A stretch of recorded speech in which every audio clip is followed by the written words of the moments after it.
Добрый день, дорогие наши зрители. С вами интервьюер инклюзивного информационного портала ДеФакто.ФМ. Я Айжан Бабисекова. Сегодня у нас в гостях прекрасная певица, актриса, основатель творческой студии Real Master. Роза Мукатаева. Собственной персоны. Роза, добро пожаловать, мы очень рады вас видеть. Такая вот обаятельная, шикарная девушка у нас сегодня в гостях.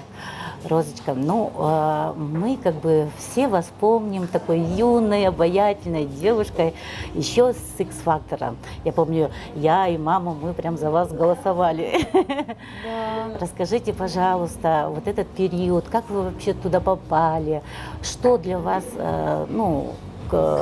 какую лепту внес для вас X-фактор вообще, что?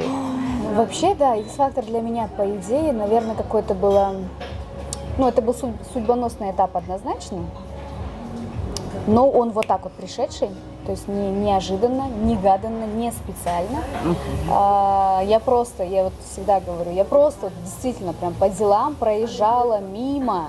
То есть тогда же по городам ездил специальный автобус X-фактор, такой красивый, большой такой. Да. И я вот мимо проезжала, и прям вот, помню, в автобусе еще ехала такая, и стоит. У нас в Павлодаре есть такой центр, Баянаул, сейчас не знаю, есть или нет, но вот и возле него стоит этот автобус.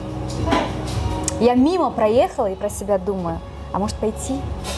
И я на следующей остановке слезаю, бросаю все дела и возвращаюсь сюда, жду там несколько часов, потому что очень много людей. Зашла, спела, вышла, забыла. Отборочный тур прошел. Потом я уже как раз наступило время учебы, я поступила, я первокурсница, все, у меня учеба, И на парах, я помню, сижу, а у нас такая учительница была строгая, которая там нельзя, там шаг вправо, шаг влево, все, тихо, смирно сидим, студенты. И мне звонят, и она там что-то лекцию читает, а я беру телефон, я говорю, да. Они говорят, здравствуйте, вас беспокоит там с программы X-Factor, вот, и так, вы, прошли следующий. Я говорю, все хорошо, я вам перезвоню. Бросаю трубку. Я думаю, они такого ответа еще никогда не получали, такой реакции. Да. А потом сижу, и до меня доходит, это же X-Factor. Они мне звонят, значит, я прошла. Я отпрашиваюсь в уборную, бегу в уборную, перезваниваю, говорю, здравствуйте, вы мне звонили? Я говорю, да, говорят, вы прошли, вот так и так, вы должны приехать в Алматы.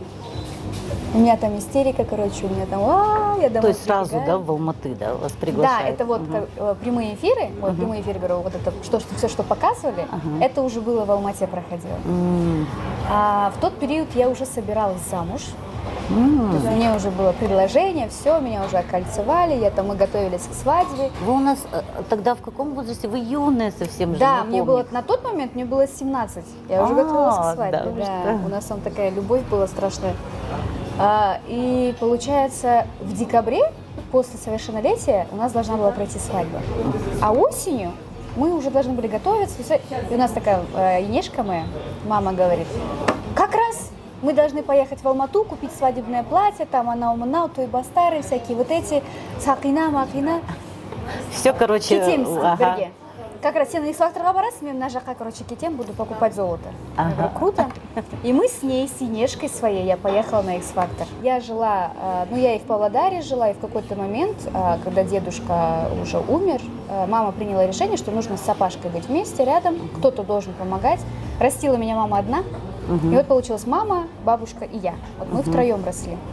Мы переезжаем в деревню, мама, бабушка, я втроем жили. У нас было сельское хозяйство, у нас были коровы, бараны, лошади.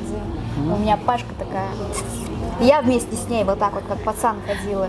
То есть деревня, рядом лес. Я скакала по кочкам, там, по лесу, у меня вообще сложно было догнать. Я так участвовала в спартакиадах, такая вся была. Активистка, но я как пацан была. Вот я прям была пацанкой. Моя любимая одежда была черные джинсы, черная спортивка, черные кроссы, еще кепка черная. Я вот так вот двигалась.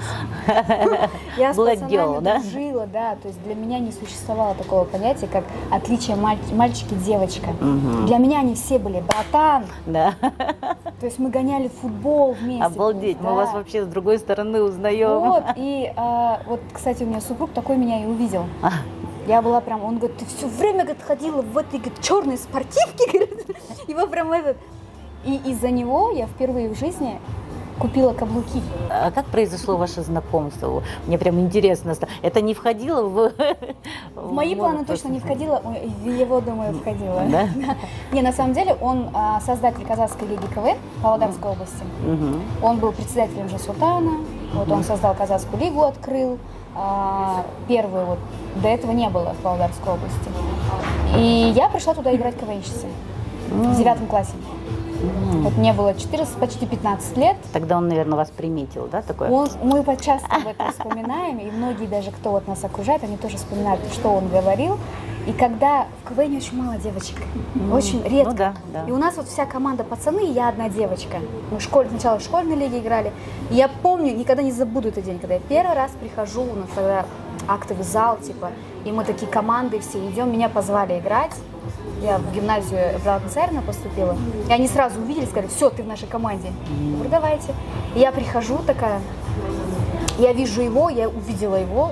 И все говорят, там, Адиль Жумикенов, короче, главный, там, все, его там все боготворят, все его боятся. Я смотрю, какой молодой парень. Я думаю, наума. Типа, Альдагандай что-то сидит, молодой, что-то из себя, короче, представляет. И я вот так вот, короче, ходила. А там, когда появляется новая девочка, естественно, там парни постарше есть, да, которые уже в колледже учатся и так далее, у них начинается вот это, а кто же ее завоюет? Насколько я слышала, вы более такой лирический исполнитель, да? Да. Вот какие вот вы вообще песни любите? Может, вы рок или народные, там, в каких Слушать? Нет, стилях Исполнять? исполнять? Именно ваше исполнение хотелось бы узнать. Раньше, да, я очень любила лирику, потому что, наверное, она какая-то задушевная. Я всегда, вот для меня важны были чувства. Я должна была, если я что-то делаю, я должна это делать прям вот испытывая какие-то вот эмоции, какие-то чувства. Если я играю там в кино, я должна играть так, чтобы как минимум у меня что-то переворачивалось внутри. Если я пою, я должна петь так, чтобы у людей были мурашки.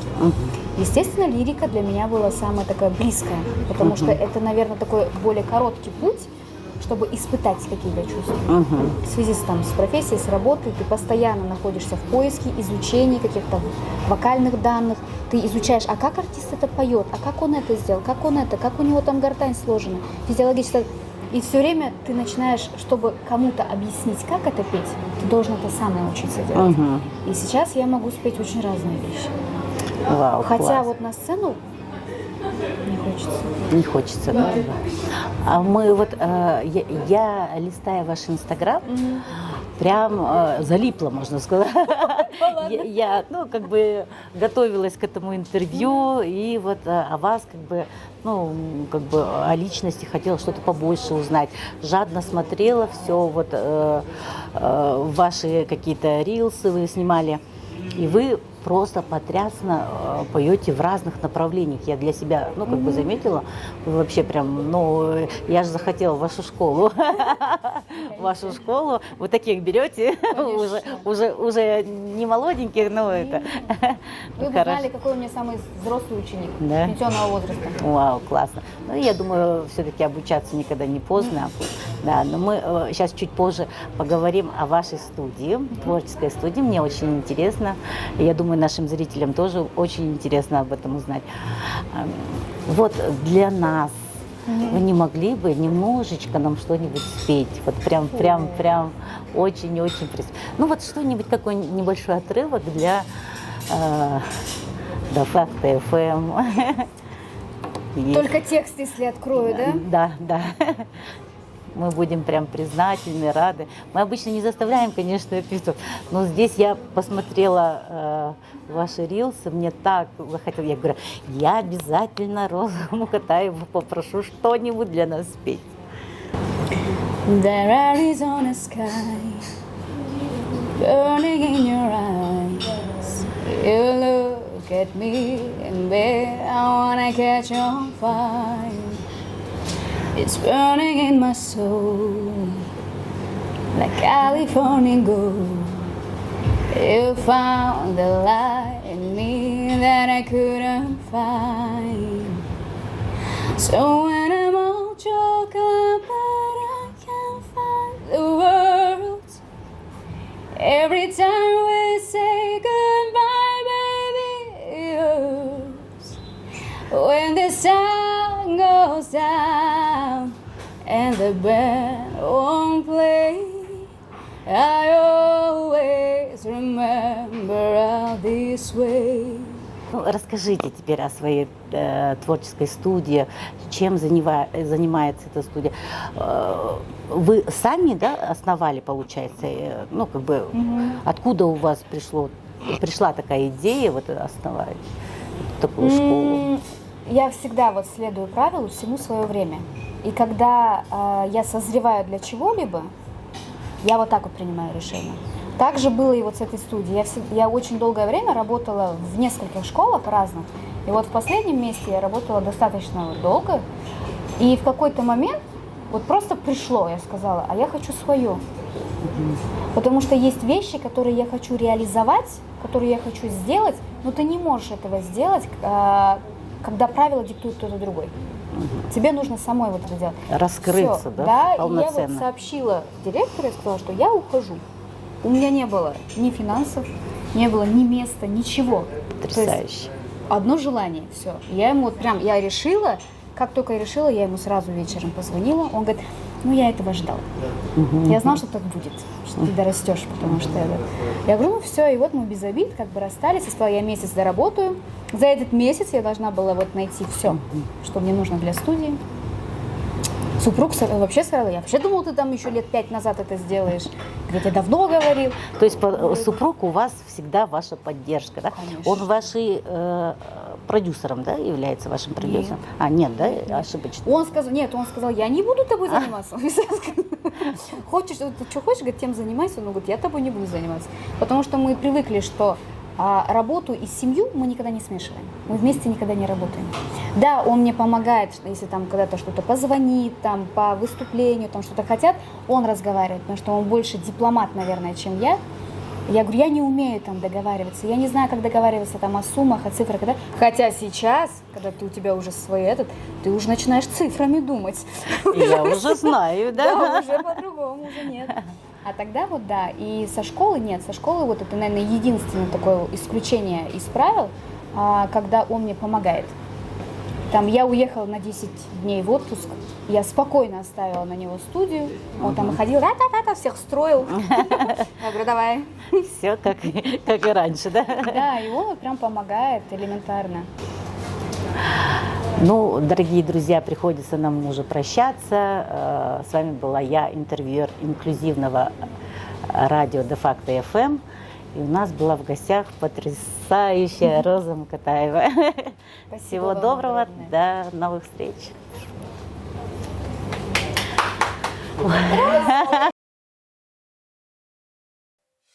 Там, где де-факто, там и факты.